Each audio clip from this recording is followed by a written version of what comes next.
You take care of yourself. So you take care of yourself first, and then you can help the world. And that's one of the great things that I've learned, is that once you have your list of things that you want, then you can have everything that you desire. Because once you have extra money, then you can take care of other people. We have a foundation now, named after my mom. We have 7 different projects in the foundation. We help veterans returning back to this country without a job, without an opportunity. We help them get into the business of the real estate business. We recognize our licensees who are helping others, because we have something called the Path to Home Ownership. And what we do is take people, regardless of their credit, regardless of their background, we put them into a home and we give them the opportunity to end up with ownership of that property. Is that a good thing? Yeah. It's an awesome thing, isn't it? That's our Path to Home Ownership plan. Now, my licensees that do that, they actually submit their paperwork to the foundation, and the foundation recognizes those licensees as a community affordable housing provider. And we recognize you with a plaque, a beautiful thing that you can show the government, the mayor's office, the city council, county commission, housing code, and all the people that might make your life miserable, as well as sellers of property. See, one of the things you're going to learn from me is that I've learned that credibility is the key. Credibility is the key to your success. Now, one of the things we've done is actually to create a book called Doing Good While Doing Well. Doing Good While Doing Well. This is on Amazon.com. And one of the great things is that it's not only me writing it, but 20 of my successful licensees are writing about their own business. And their chapter is not to aggrandize Lou Brown, it's to aggrandize their own local business. Now just imagine that you had a book that you could leave behind with a seller if you're not able to close the transaction when you're with them, that you say, Mr. and Mrs. Jones, thank you so much for your time today. What I'd like you to do is, I know you want to sleep on it, you want to talk about it, you want to think about it. I'd like to leave you with a gift. This is our book because we are certified affordable housing providers. You see, every one of my licensees is a certified affordable housing provider. So they become certified in helping others to end up with home ownership. Now let's be really clear about what affordable means. You might have immediately in your mind thought about a cheap little house in a cheap little neighborhood. Is that what came up for you? No, that's not what it is. Affordable is what the person can what? Afford. So we have people in our affordable houses that pay us almost $4,000 a month. That's a nice thing. How does that qualify as affordable housing? Because we take only up to 1/3 of their income. So if they're making $12,000 a month, that means they can afford $4,000 a month, which means that we can go find a home that allows us to make a profit. So what if I work with a seller, get the seller to carry back financing at $3,000 a month, and I have a buyer at $4,000 a month? Is that a good day?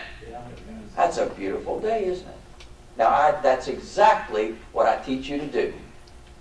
We find the buyer before we even buy. Paradigm what? Shift.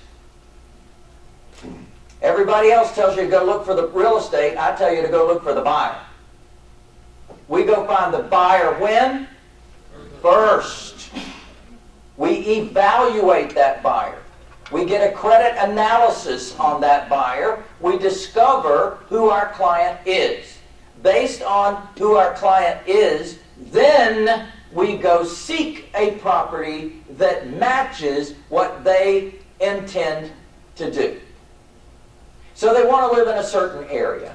They want a certain number of bedrooms. They want a certain number of bathrooms. That's fine. We can market to a target market, and this is exactly what I teach you to do, a target market. Create this target, and then based on that target, we go find buyers and sellers within the target.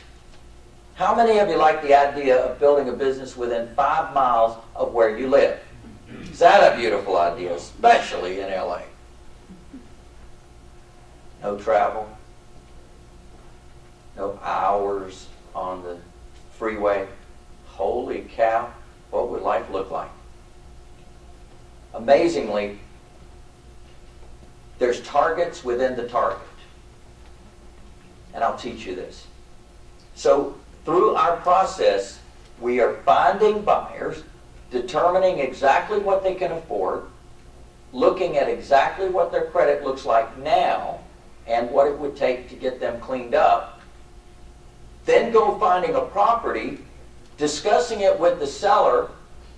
If there is equity, in many cases, having the seller wait on their equity until our buyer can buy. Is that a good thing? Ladies and gentlemen, that's called zero interest financing. Zero interest financing. How many of you love zero interest financing? That's a beautiful thing, isn't it? Paradigm what? Shift. An entirely different way of doing your business. So now, based on that concept, we realize we have a tall wall to climb over to get a seller to carry back financing. When we go visit with a seller, we have a conversation.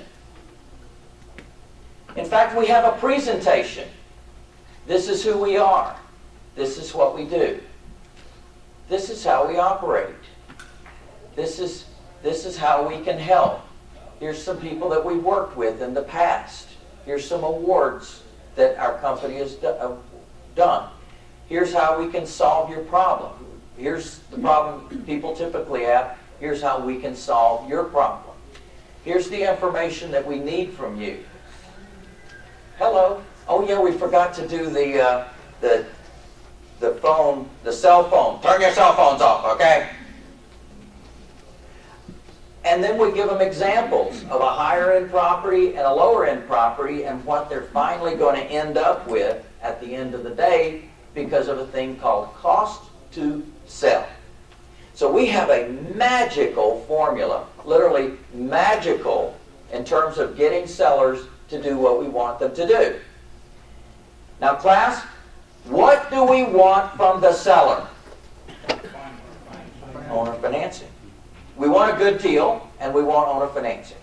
So I have a strategy, I have a tool, I have a training to take you through exactly how we arrive at the price with the seller's help.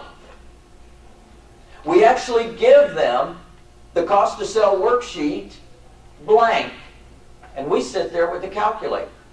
And each one of the items listed on the cost to sell worksheet, they call off to us, and then they write in the number. They write in the number. So they are what? Participating in arriving at the final sales price. How many of you love that plan? So instead of saying, Mr. and Mrs. Jones, I'll give you, you wanted $200,000, I'll give you $150,000. You haven't justified the price that you're paying.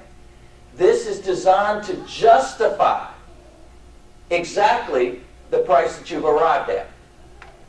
And I've got what I call slack adjusters built in here. So if they don't like that number, we can go back with integrity. We can go back and adjust the price.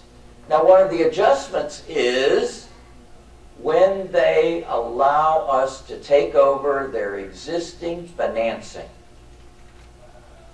When they allow us to take over their existing financing, the cost of financing goes down. Would you agree? No points, no closing costs, no delay, no qualifications, no high interest, no hard money loans. That goes out the window because we're taking over their existing financing. How many of you love that plan? See, so what I've just described to you is exactly how we get the seller to see that there's something in it for them for us to take over their financing. Now the lesson is, you don't discuss owner financing with them until you do this. You don't call people on the phone and say, well, you do owner financing. No! I already know the answer. No! I don't know you. Why would I do owner financing with you? I'm going to have to go through a painful California foreclosure. Holy cow! That would be an incredibly bad decision for me to make. I'm not going to do that. No, you don't do that then. You first go through the cost to sell worksheet, you come up with the final numbers, then you discuss how you're going to pay them. And it may be taking over the financing is the right answer. How many of you love this plan? Yeah, baby. Say, yeah, baby. Yeah, yeah baby. I forgot to plant that for you. So, what I'm revealing to you is that we have a methodology for doing business. And there's certain benefits. And I'm doing this fully knowing that we have a trust class. Fully knowing that that is the topic of today. Because you need a trust to do what I just said. You can't do what I just said without a trust. The reason is the Garn-St. Germain Federal Depository Institutions Act of 1982. That law says that you cannot transfer the deed without paying off the loan. Unless you qualify for the exemption.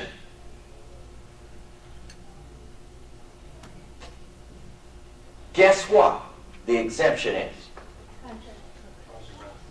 It's a trust. It's our friend, the trust. The trust gets to do stuff that we can't do. The trust gets to do stuff that an LLC can't do, or a corporation, or a limited partnership. Only a trust can do this. So when I talk about the power and the money in taking over someone else's loan, you got to have this, baby. You can't go play the game without this. You can, and what can happen is the lender can legitimately call the loan due. And you have no place to run to and no place to hide. When you do place the property into trust for estate planning purposes, and you use this kind of trust, this is called a land trust. Now there's 30 different kinds of trusts. So there's all kinds of different types of trust. So when you say the word trust, it might need further definition.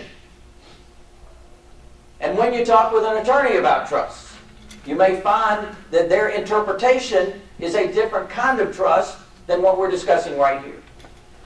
This trust is a very unique and special breed of trust on the planet.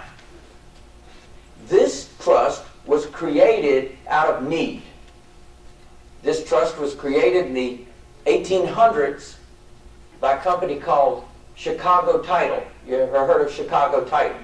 See, they've been around for a while. And there was a problem with a property. It had a title problem. And they couldn't transfer the deed because of this title problem. And they couldn't insure the title to that property because of this title problem. So they said, wonder if we were to place the property into trust and then have all the people from now on who buy this property merely buy the beneficial interest in a trust. They wouldn't get a deed. They would get a beneficial share in the trust. Well, for 55 years, that worked beautifully because it was on a large piece of land that became a subdivision. And the subdivision had what? Lots of lots in the subdivision. And each time that one of those lots sold with a house on it, what really transferred was a percentage interest in a trust. Is that fascinating? Incredible. And so that took root, and that is the foundation of the land trust. Now the land trust, and I have licensees using this in all 50 states, and California is one of the few states that actually has statutes that support land trusts. There's only 7 states in the United States that have statutes that actually specifically address the topic of land trusts. So, specifically, not only can do them here, but they actually have very clear communication